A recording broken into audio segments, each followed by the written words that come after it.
Okay, this is the second lesson on the sum and difference identities, which are found in section 6.2 of your textbook.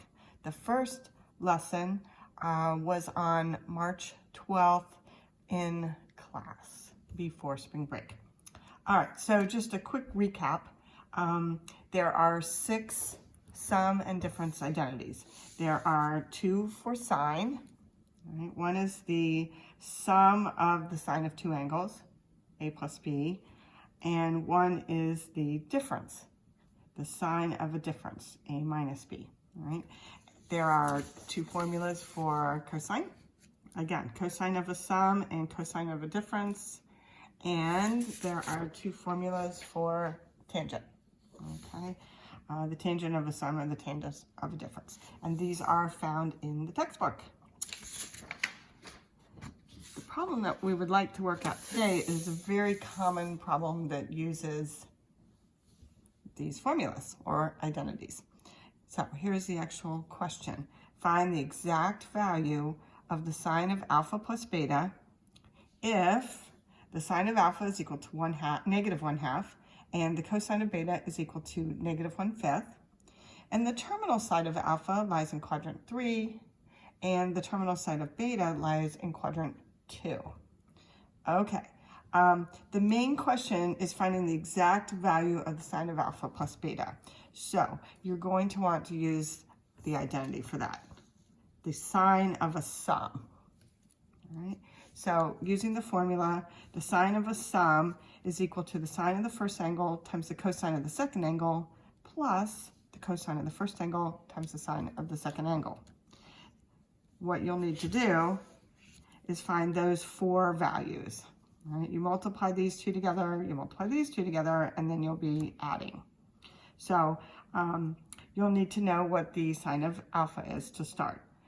That's in the given. So right up here, it says that the sine of alpha is equal to negative 1/2. So you basically replace the sine of alpha with negative 1/2. Right? You're never going to actually find the value of alpha. You're not going to say how large of an angle it is, whether it's positive or negative. You just know that its terminal side is in quadrant 3 and its sine value is negative 1/2. All right? Okay, then you need the cosine of beta, which was also given to us. The cosine of beta is equal to negative 1/5. So again, you replace the entire cosine of beta with that value, negative 1/5. Okay, that's the easy part. Now, we need to go over here and find the cosine of alpha. That was not given to us. So you need to go over into another workspace, maybe leave 4 lines blank to work on the cosine of alpha. What you'll need to do is focus on just the angle alpha, right?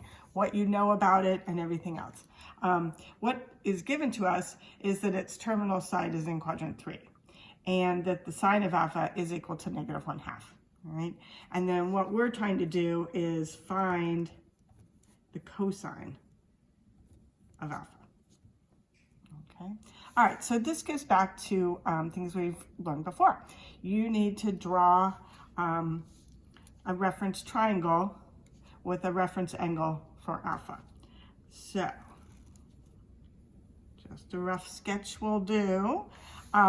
So the angle alpha, its terminal side is in quadrant 3. So we will just draw the terminal side in quadrant 3, and then we'll draw the reference triangle, which means you draw a perpendicular to the x-axis. Always to the x-axis. So that's a right angle. That creates our reference triangle. The angle at the origin, that's going to be our reference angle. Its trig values will be the same as alpha's. Okay. All right. So here's what we know. We know that the sine of alpha is equal to negative 1/2. So sine is the same thing as the opposite divided by the hypotenuse. So we're going to use negative 1 for the opposite, and we're going to use 2 for the hypotenuse in the reference triangle. So back over here, Remember, from the reference angle, the opposite would be here. It's going to be the vertical. It goes with the y-coordinate of the point here. So that's going to be -1, and the hypotenuse is 2. Right? Remember, the hypotenuse is always positive. Right? So that's why I had to use 1 as being negative. Right? Also, you can look at it, any point that's in the third quadrant, the y-coordinate is going to be negative. All right, now we need to figure out this side of the triangle, which is the adjacent side, which corresponds with the x-coordinate of this point. So if you want, we can just temporarily call that x, and you need to figure that out. You can use the Pythagorean theorem. All right? So what you know is that x squared plus -1 squared is going to equal 2 squared.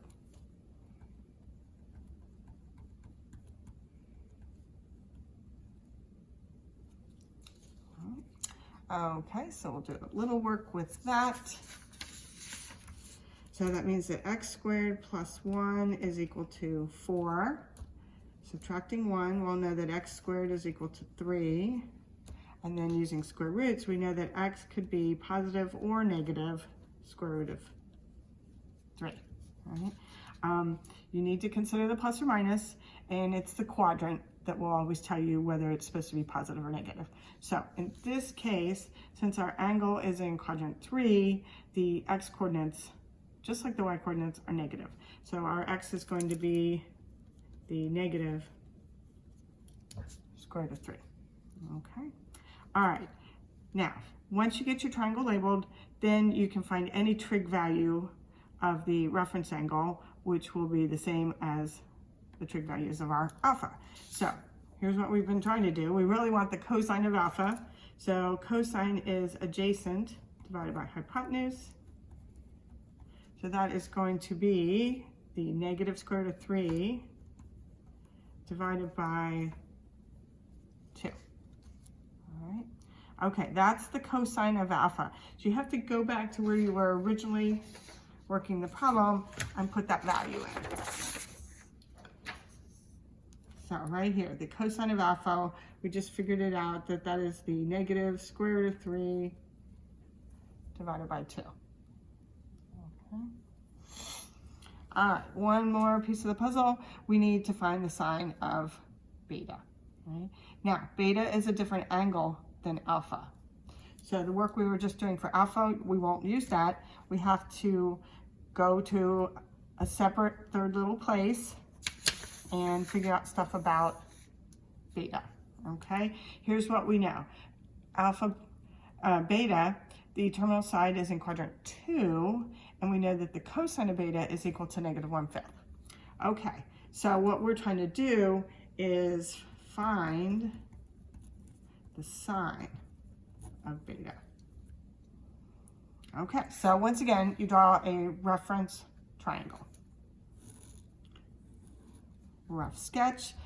Beta, the terminal side is in quadrant 2, so we'll draw out the terminal side there. Draw the reference triangle. Always draw perpendicular to the x-axis. And then the reference angle for beta is here.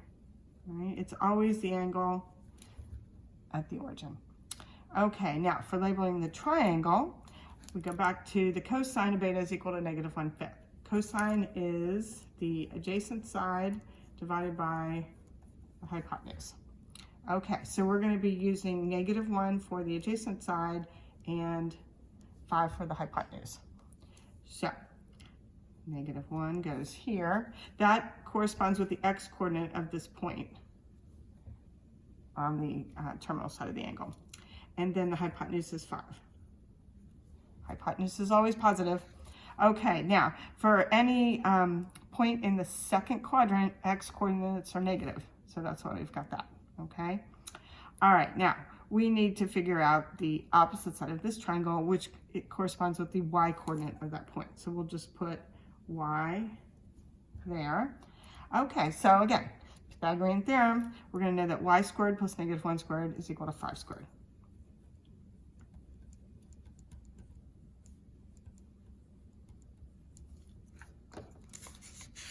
Okay, so y squared plus 1 is equal to 25.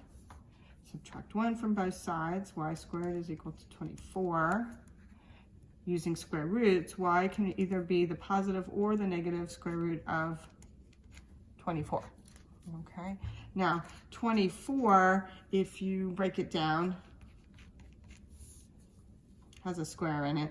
24 is 2 times 12, 2 times 6, 2 times 3. So there is a square. There's 2 2's as factors in 24. So y is going to be equal to the positive or the negative of 2 times the square root of 6. Now, whether it's positive or negative, all depends on the quadrant. So if we go back and we look where we were, we're in quadrant 2.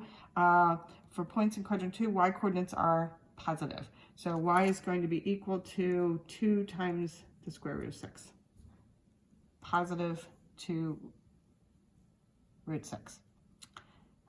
Okay, and then when you have your triangle labeled, you can go back and answer what you were trying to find. You're trying to find the sign of beta. So sine is opposite over hypotenuse.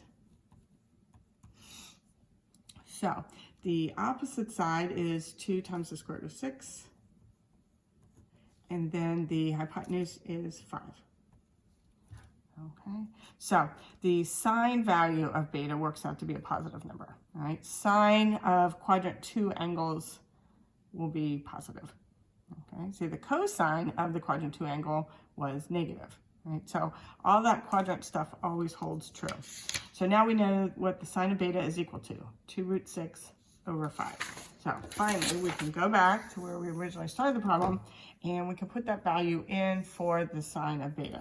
So 2 root 6 divided by 5. All right, so the plan is we're going to multiply these two fractions. We're going to multiply those two fractions and then add the fractions together.